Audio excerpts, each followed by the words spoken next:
Chapter 1. Hard Times Create Strong Men. On June 6, 1944, America led the largest land-sea invasion in history to storm the beaches of Normandy in France and take back Europe from Hitler and the unstoppable Nazi war machine.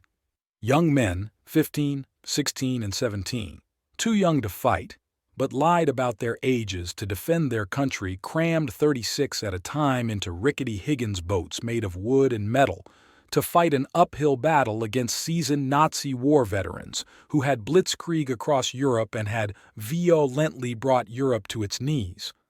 The young men were scared, and some vomited before the front door of the Higgins boat would open and display the beach of death ahead.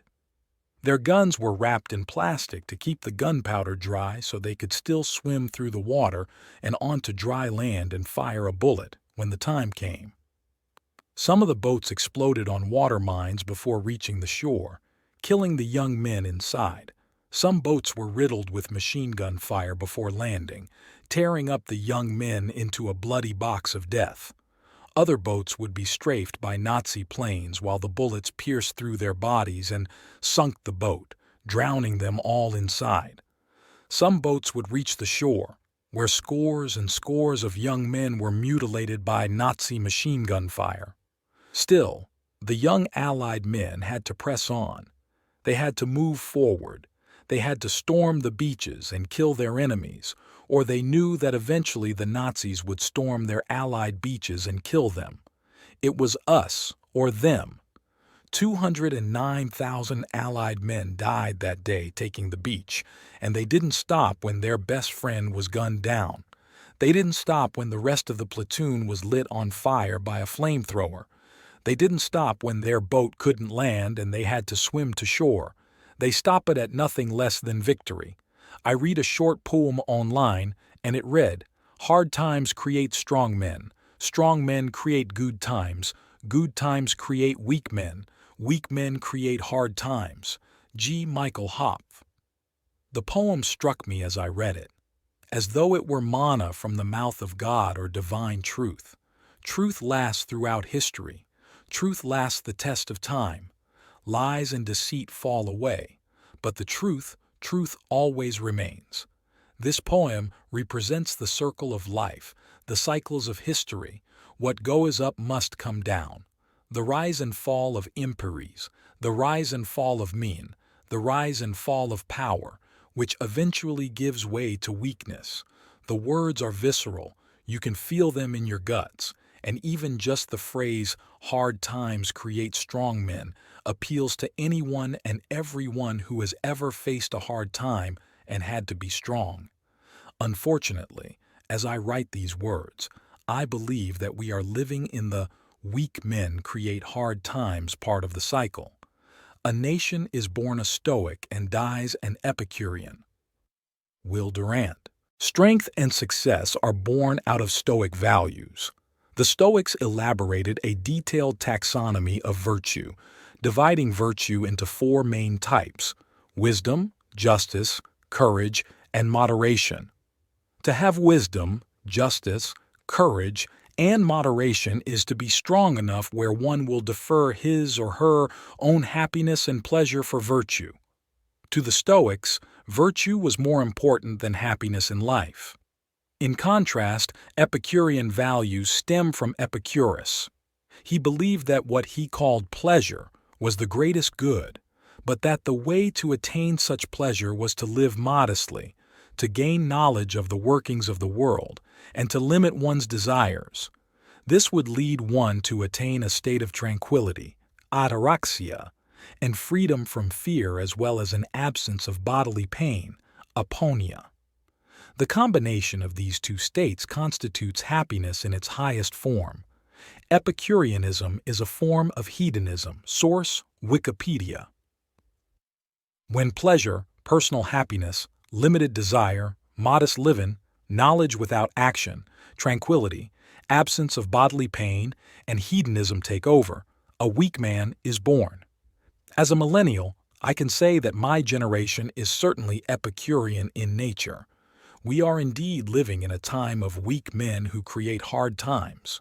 Today's young man between 20 and 30 drowns in pleasure through video games and pornography. He will not have a serious or real relationship with a woman to make a family or bear children until late in life, or perhaps ever. Our birth rates are down and costs of living are high, so traditional families are in decline.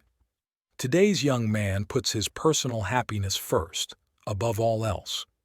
He has limited desire and ambition and, in effect, must live modestly.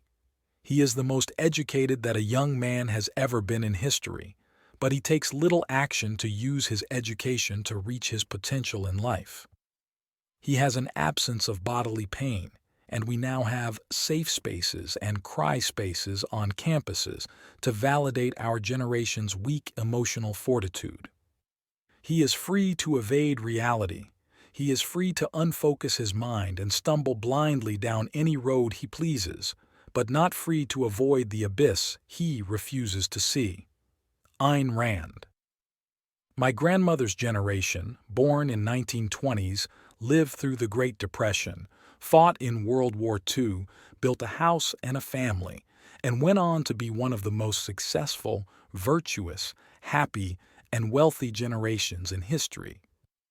Men of 18 years of age stormed the beaches of Normandy on D-Day in World War II with bullets flying past their faces.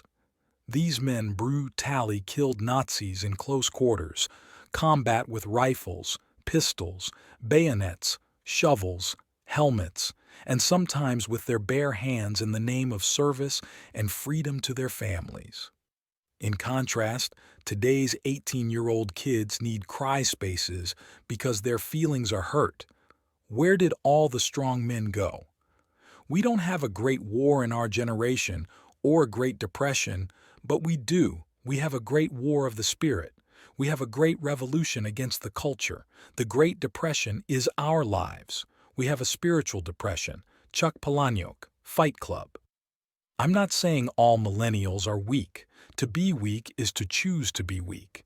There are strong millennials out there who go against the grain and work harder than ever to ignore the pleasures and distractions of modern life. You determine your level of strength and your own level of greatness.